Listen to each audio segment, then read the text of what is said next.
പ്രതിപക്ഷത്തുള്ള കഴിവുള്ള നേതാക്കളെ ശ്രദ്ധിക്കുകയും അവരെ അംഗീകരിക്കുകയും ചെയ്യുന്ന ഒരു നേതാവാണ് നമ്മുടെ പ്രധാനമന്ത്രി നരേന്ദ്രമോദി. ഒരു മടിയും അദ്ദേഹം അതിന് കാണിക്കാറില്ല. ശശി തരൂർ വിഷയത്തിലൊക്കെ നമ്മൾ കണ്ടതാണ്. ഇപ്പം അദ്ദേഹം ഒരു ചായ സൽക്കാരത്തിനിടെ ഈ NDA നേതാക്കളുമായി ചായ സംഭാഷണത്തിനിടെ ഒരു വളരെ ശ്രദ്ധേയമായിട്ടുള്ള ഒരു കാര്യം പറഞ്ഞിരിക്കുന്നത്, പ്രതിപക്ഷത്തുള്ള പ്രത്യേകിച്ച് കോൺഗ്രസിലെ നിരവധി യുവ നേതാക്കൾ വളരെ കഴിവുള്ളവരാണ്.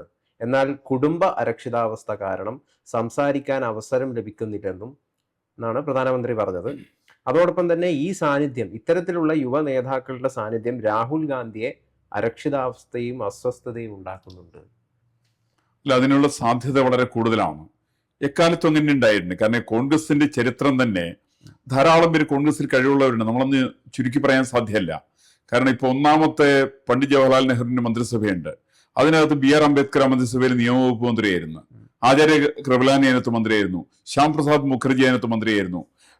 സർദാർ പട്ടേൽ മന്ത്രിയായിരുന്നു.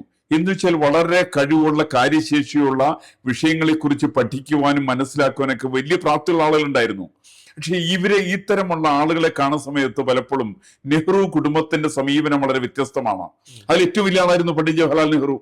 അതുകൊണ്ടാണ് നമ്മള് ഒന്നാമത്തെ മന്ത്രിസഭയിൽ നിന്ന് BR അംബേദ്കർ രാജിവെച്ച് പുറത്തുകൊണ്ടി വന്നു. 1951 എന്റെ ഓർമ്മ. അതുപോലെ തന്നെ ആചാര്യ കൃപലാൻ രാജിവെച്ചു കൊണ്ടി വന്നു. ശ്യാം പ്രസാദ് മുഖർജിയിൽ നിന്ന് രാജിവെച്ചു കൊണ്ടി വന്നു. ജയപ്രകാശ് നാരായണൻ അങ്ങോട്ട് അടുത്തേയില്ല. കാരണം പുള്ളി പറഞ്ഞത് ഏതാണെങ്കിലും ജയപ്രകാശ് നാരായണൻ പറഞ്ഞത് ഈ മന്ത്രിസഭയിലേക്ക് ഞാനില്ല എന്നാ പറഞ്ഞേ. അതിന് കാരണം അദ്ദേഹത്തിന് നെഹ്റു കുടുംബത്തിന് നല്ലൊരു കുറിച്ച് നല്ല ബോധ്യം അദ്ദേഹത്തിനുണ്ട്.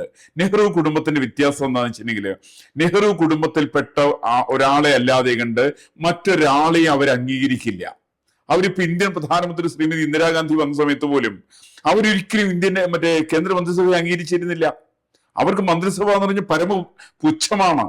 കോൺഗ്രസിന്റെ പ്രസിഡന്റ് എന്നൊക്കെ പറഞ്ഞാലുണ്ടല്ലോ, അവരെ സംബന്ധിച്ച് നമ്മുടെ ഈ ഖാർഗെ സോണിയാഗാന്ധി കൊണ്ടു നടക്കുന്ന മാതിരിയാ.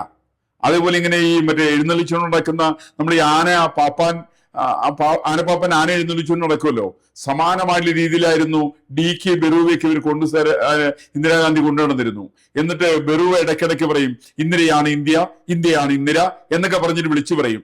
ഈ തരത്തിൽ മണ്ടത്തരങ്ങൾ പറയാൻ വേണ്ടിയിട്ട് ഇവർ സൃഷ്ടിക്കുന്ന ചില ആളുകളായിരുന്നു AICCയുടെ പ്രസിഡന്റുമാര്. അതേസമയം ധാരാളം നല്ല ചെറുപ്പക്കാരുണ്ട്. ആ കാലത്തായിരുന്നു ചന്ദ്രശേഖർ ഉണ്ടായിരുന്നു, മോഹൻധാരി ഉണ്ടായിരുന്നു, ലക്ഷ്മി കാന്തമ്മ ഉണ്ടായിരുന്നു, കേരളത്തിൽ AK ആന്റണി ഉണ്ടായിരുന്നു. അങ്ങനെ നിരവധി ചെറുപ്പക്കാരായിരിക്കുന്ന ആളുകൾ ഉള്ള സമയത്ത് ഈ മുഴുവൻ ചെറുപ്പക്കാരെയും മാറ്റിവെച്ചുകൊണ്ട് കഴിവ് കുറഞ്ഞ ഇവരുടെ ചില പാണന്മാരായിരിക്കുന്ന ചില ആളുകളെ നേതൃത്വത്തിലേക്ക് കൊണ്ടുവരുന്ന ഒരു സ്വഭാവം അത് കോൺഗ്രസിന് എക്കാലത്തും ഉണ്ട്.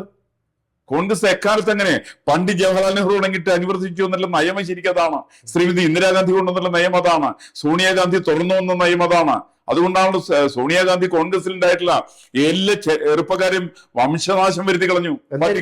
നിലവിൽ ഇപ്പം കോൺഗ്രസിന് വലിയ സ്വാധീനം ലഭിച്ചുകൊണ്ടിരിക്കുകയാണ്. പ്രത്യേകിച്ചും ഈ വോട്ട് ചോരി അത് ആരോപിച്ചുകൊണ്ടുള്ള വോട്ട് അധികാർ യാത്രയുടെ ഒക്കെ അടിസ്ഥാനത്തിൽ രാഹുൽ ഗാന്ധിയുടെ ഗ്രാഫ് വലിയ രീതിയിൽ ഉയരുകയാണ്. വെട്ടിത്തിളങ്ങി കോൺഗ്രസ് തിരിച്ചു വരണം, അതിന്റെ എല്ലാ വൃത്തികേടുകളും മാലിന്യവും എറിഞ്ഞു കളഞ്ഞ് വെട്ടിത്തിളങ്ങി അങ്ങനെ ആഗ്രഹിക്കുന്ന ഒരുപാട് ജനങ്ങളുണ്ട്. അല്ല, അത് സാധ്യമല്ലാത്തതിന്റെ കാരണം വെട്ടിത്തിളങ്ങിയിട്ട് കോൺഗ്രസിന് തിരിച്ചു വരണമെങ്കിൽ ഇതിന് ജനിതക തകരാറുണ്ട് കോൺഗ്രസിന്.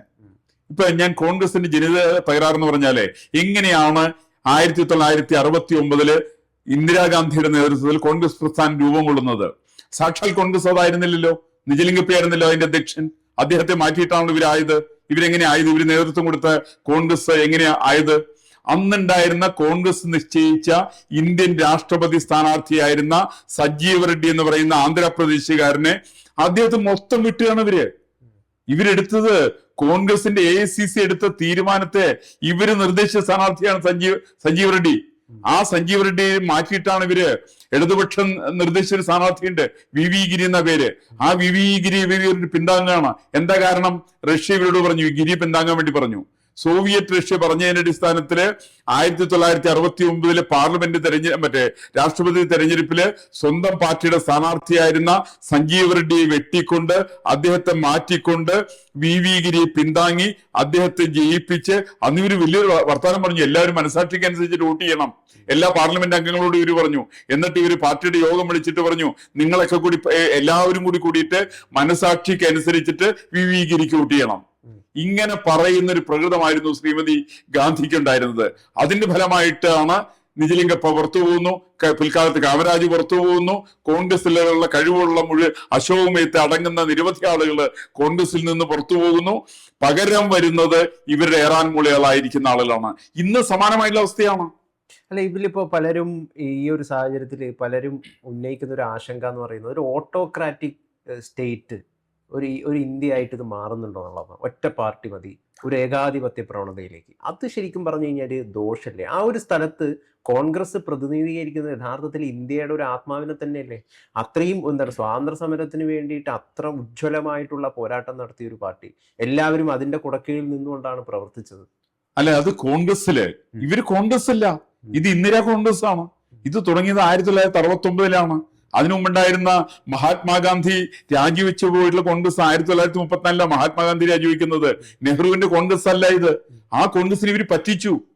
ഇപ്പോഴത്തെ ഇവര് ഓട്ടോക്രാറ്റിക് സ്റ്റേറ്റ് എന്നൊക്കെ ഇവര് പറയുന്നുണ്ടെങ്കിലും ഈ രാജ്യത്തെ വഞ്ചിച്ച പ്രസ്ഥാനത്തിന്റെ പേരാണ് ഇന്ദിരാ കോൺഗ്രസ്. അവര് ആണ് 1969 സ്ഥാപിക്കുന്നത്. അത് വഞ്ചിച്ചു എന്നുള്ളതിന് നിരവധി തെളിവുകളുണ്ട്. കേന്ദ്ര മന്ത്രിസഭ ഇവർ അംഗീകരിക്കുന്നില്ല. ഇവർക്ക് ജനാധിപത്യത്തിൽ വിശ്വാസമില്ല, ഇവർക്ക് മതേതരത്വത്തിൽ വിശ്വാസമില്ല, ഈ നാടിന്റെ മൂല്യങ്ങളിൽ ഇവർക്ക് വിശ്വാസമില്ല. അതുകൊണ്ടാണല്ലോ കേന്ദ്ര മന്ത്രിസഭയുടെ തീരുമാനം ഇല്ലാതെ കണ്ടാണ് 1975 ജൂൺ മാസം 25 അർദ്ധരാത്രി 11:45 ഇന്ത്യൻ രാഷ്ട്രപതിയുടെ മുമ്പില് ഒരു കഷം കടലാസിനകത്ത് ടൈപ്പ് ചെയ്ത് കൊണ്ട് കൊടുത്തിട്ട് ഇന്ദിരാഗാന്ധി പറയാണ് ഇത് ഓർഡിനൻസ് ആണ്, ഒപ്പിട്ടേക്കാൻ പറയാണ്. അതുകൊണ്ടാണോ ഇത് ഇപ്പൊ നമുക്കിപ്പോ രാഹുൽ ഗാന്ധിയെന്നും പലരും ഗാന്ധി എന്ന് വിളിക്കാൻ ഗണ്ടി എന്ന് വിളിച്ച് കളിയാക്കുന്നതാണ്. ഖണ്ഡി എന്ന് വിളിക്കുന്ന അതുകൊണ്ടല്ല, അയാളുടെ അച്ഛന്റെ പേര് മറ്റേ അയാളുടെ അച്ഛന്റെ എന്റെ പേര് അത് ഫിറോസ് ഗണ്ടിയാണ്. പാർസിയിൽ ഗാന്ധിയേ ഇല്ല.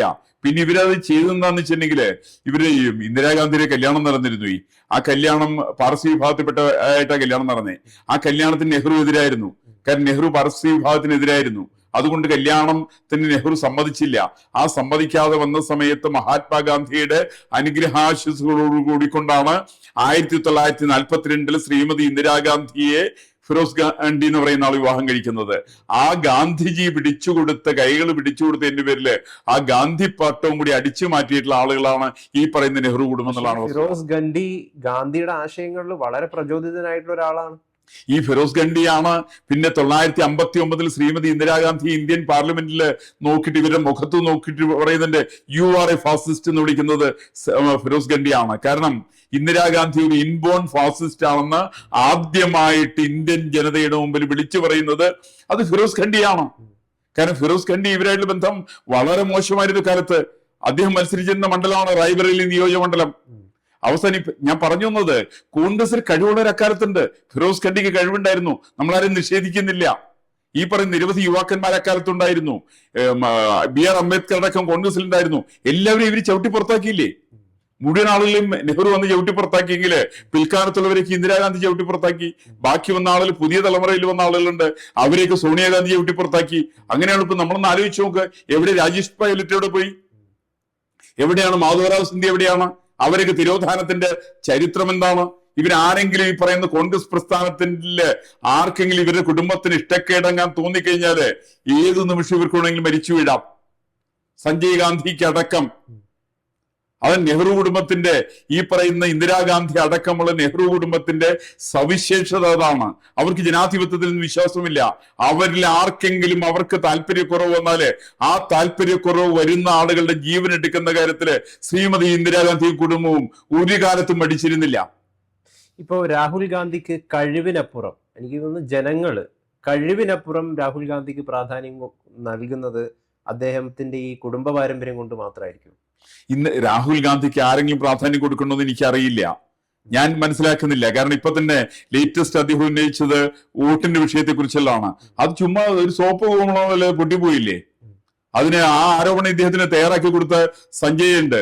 അയാൾ പോലും ഇതിനെതിരായിട്ട് അയാൾ പറഞ്ഞു എനിക്ക് പറ്റിയ അബദ്ധം എന്ന് പറഞ്ഞു. അപ്പൊ ഇത് അബദ്ധമാണോ സുബദ്ധമാണോ വസ്തുതയാണോ വസ്തുതാവിരുദ്ധമാണോ എന്ന് തിരിച്ചറിയാൻ വേണ്ടിയിട്ട് രാഹുലിന് അറിയില്ല.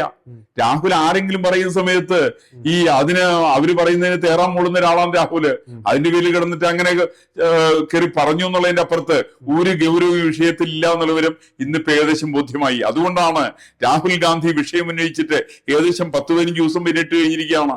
15 ദിവസം കഴിഞ്ഞിട്ടും ഇന്നേ വരെ ഈ വിഷയത്തെ സംബന്ധിച്ച് അദ്ദേഹത്തിന് എഴുതി പരാതി കൊടുക്കാൻ പോലും പറ്റിയിട്ടില്ല. അദ്ദേഹം കോടതിയിൽ ഉന്നയിച്ചിട്ടില്ല വിഷയങ്ങൾ. കഴിഞ്ഞ ദിവസം ഷാഫി പറമ്പില് രാഹുൽ ഗാന്ധിയുടെ വളരെ ചെറുപ്പത്തിലുള്ള രാജീവ് ഗാന്ധി ഇങ്ങനെ ആലിംഗനം ചെയ്യുന്ന കണ്ണടയൊക്കെ വെച്ചിട്ടുള്ള പഴയ രാഹുലിന്റെ ചിത്രം പങ്കുവെച്ചിട്ടുണ്ട്. അതിന്റെ കുറിപ്പ് ഇങ്ങനെയായിരുന്നു: ജനങ്ങൾക്കായി ജീവിച്ച് രാജ്യത്തിനായി ചിതറിത്തെറിച്ച രാജീവ് ഗാന്ധി, ത്യാഗത്തിന്റെ വിത്തിൽ നിന്ന് വളർന്ന സത്യത്തിന്റെ പോരാട്ടം രാഹുൽ ഗാന്ധി, ഒരു പിതാവിന്റെ സ്വപ്നം ഇന്ന് മകനിൽ വീണ്ടും ഉയരുന്നു, ജനങ്ങളുടെ ഇന്ത്യക്കായി. അതായത് അടുത്ത പ്രധാനമന്ത്രി എന്ന് പറയുന്നത് രാഹുൽ ഗാന്ധിയാണെന്ന് ഹൃദയത്തിൽ നെഞ്ചേറ്റിയിട്ട് അങ്ങനെ ആവണം എന്ന് ആഗ്രഹിക്കുന്ന ഒരുപാട് ആളുകൾ. അത് ഷാഫി പറമ്പിൽ ഇല്ല എന്ന് ഞാൻ പറയുന്നില്ല. ഷാഫി പറമ്പിൽ അങ്ങനത്തെ ഒരു ആഗ്രഹം ഉണ്ടാവാം. പാർലമെന്റ് മെമ്പറായതിന്റെ പേരിൽ എനിക്ക് മന്ത്രിയാവണമെന്നുള്ള മോഹം ഉണ്ടാവാം. KC വേണുഗോപാലിന് വേണമെന്നുണ്ടാവാം. ടിയാന് നാളെ മന്ത്രിയാവാനുള്ള ആഗ്രഹം ഉണ്ടാവും. ബെന്നി ബെഹനാന് വേണമെന്നുള്ള ആഗ്രഹമുണ്ട്. അദ്ദേഹത്തിന് നാളെ മന്ത്രിയാവും. ഇത് ജനങ്ങളുടെ ആഗ്രഹമൊന്നുമല്ല. ഇത് ജനങ്ങളുടെ ആഗ്രഹമായിരുന്നുവെങ്കിൽ ഹരിയാനയിലും മഹാരാഷ്ട്രയിലും മധ്യപ്രദേശിലും രാജസ്ഥാനിലും ഉത്തർപ്രദേശിലും അടക്കം നടക്കുന്ന തെരഞ്ഞെടുപ്പുകളിൽ അത് പ്രതിഫലിക്കണ്ടേ? എവിടെയെല്ലാം രാഹുൽ ഗാന്ധി പോയിന്നിരിക്കട്ടെ, പ്രചരണം നടത്തിയിരിക്കട്ടെ, ആ സ്ഥലത്തൊക്കെ കോൺഗ്രസ് 8 നിലയിൽ പൊട്ടുകയാണ്. ആകെയുള്ള പിന്തുണ കിട്ടുന്ന കേരളത്തിൽ മാത്രമാണ്. കേരളത്തിലൂടെ വയനാട് നിന്ന് മത്സരിച്ച് വയനാട് നിന്ന് കോൺഗ്രസ്സുകാരൻ മത്സരിച്ചാല് അവിടെ ലീഗ് ഇഷ്ടം പോലെയുണ്ട്, മുസ്ലിം എൻ ബ്ലോക്ക് വോട്ടുകളുണ്ട്. ആ വോട്ടിന്റെ അടിസ്ഥാനത്തിൽ ജയിക്കും എന്നുള്ളതല്ലാതെ കണ്ട് രാഹുലിന്റെ ജനപിന്തുണയാണെന്ന് എങ്ങനെയാ പറയാൻ പറ്റുക?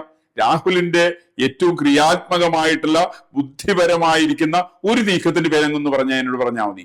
ഒരൊറ്റ നീക്കം, രാഹുലിന്റെ ഒരൊറ്റ ബുദ്ധിപരമായിട്ടുള്ള നീക്കവും ഇക്കാലത്തിനിടയ്ക്ക് ഉണ്ടായിട്ടില്ല എന്ന് മാത്രമല്ല, മണ്ടത്തരങ്ങളുടെ ചെയ്തികളുടെ നിരവധി തെളിവുകൾ എനിക്ക് അക്കമിട്ട് നിരത്തി പറയാൻ വേണ്ടി സാധിക്കും. അങ്ങനത്തെ ഒരാളാണ് രാഹുൽ ഗാന്ധി. കാരണം രാഹുലിനെ സംബന്ധിച്ച് ഇന്ത്യയിലെ വിഷയങ്ങൾ അദ്ദേഹത്തിന് അറിയില്ല. അദ്ദേഹത്തിന് വിഷയങ്ങൾ അദ്ദേഹത്തിന് അഡ്വൈസ് ചെയ്യുന്ന ആള് ജോർജ് സോറസ് എന്ന് പറയുന്ന അവിടെയുള്ള അമേരിക്കയിലെ ഒരു കുത്തക മുതലാളിയാണ്. ഈ മുതലാളിയുടെ ജൽപ്പനങ്ങൾക്കനുസരിച്ചിട്ടാണ് ഇദ്ദേഹം ഇന്ത്യയിൽ വന്നിട്ട് സംസാരിക്കുന്നത്. ഇന്ത്യയില് ട്രംപ് ഇന്ത്യക്കെതിരാണെന്ന് വന്ന സമയത്താണ് ഈ വോട്ട് വിവാദത്തിന്റെ വിഷയം അദ്ദേഹം കൊണ്ടുവരുന്നത്.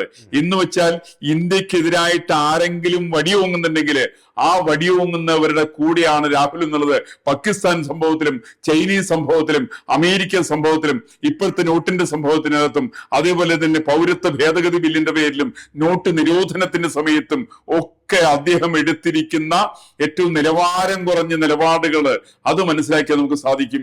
ഈ മനുഷ്യന്റെ പാവമാണ്, ഒരു വിവരവുമില്ല, ഒരു നിലപാടുമില്ല. ഇത് മലയാളത്തിലെ ചില മാധ്യമങ്ങൾ ഇദ്ദേഹത്തെ പിടിച്ചിട്ട് പൊക്കി പിടിച്ച് പറയുന്നുണ്ടെങ്കിൽ പോലും കേരളത്തിലെ ഇന്ത്യയിലെ കോൺഗ്രസിന്റെ ഒരു ഭാരമാണ് രാഹുൽ എന്നുള്ള കാര്യത്തിൽ എന്നെ സംബന്ധിച്ച് ഒരു സംശയമില്ല. എന്തായാലും അങ്ങനെയല്ല, അണികൾക്കിടയിൽ ഇപ്പം വലിയ രീതിയിൽ ആവേശമായി തീരുകയാണ് രാഹുൽ ഗാന്ധി. എന്തായാലും ജനങ്ങൾ, പ്രതിപക്ഷത്തെ ഇഷ്ടപ്പെടുന്ന ജനങ്ങൾക്ക് പറയാനുള്ളത് വെട്ടിത്തിളങ്ങട്ടെ കോൺഗ്രസ്, വെട്ടിത്തിളങ്ങി തിരിച്ചു വരട്ടെ എന്ന് ആഗ്രഹിക്കുകയാണ് ഒരുപാട് പേര്. അല്ല, ആഗ്രഹിക്കാനൊക്കെ എല്ലാവർക്കും അവകാശമുണ്ട്. ഈ ആഗ്രഹത്തിന് ഒരിക്കലും പരിധികളൊന്നുമില്ല. സ്കൈ ഈസ് ദ ലിമിറ്റ് എന്ന് അതിനെ കുറിച്ച് സാധാരണ പറയാ. ആ സ്കൈ ലിമിറ്റ് ആയിട്ട് എക്കാലത്തും ഭാരതത്തിന്റെ ഭാവി പ്രധാനമന്ത്രിയാകാനുള്ള യോഗം ശ്രീമാൻ രാഹുൽ ഗാന്ധിക്ക് ഉണ്ടാവും എന്ന് തന്നെയാണ് എന്റെ വിശ്വാസം.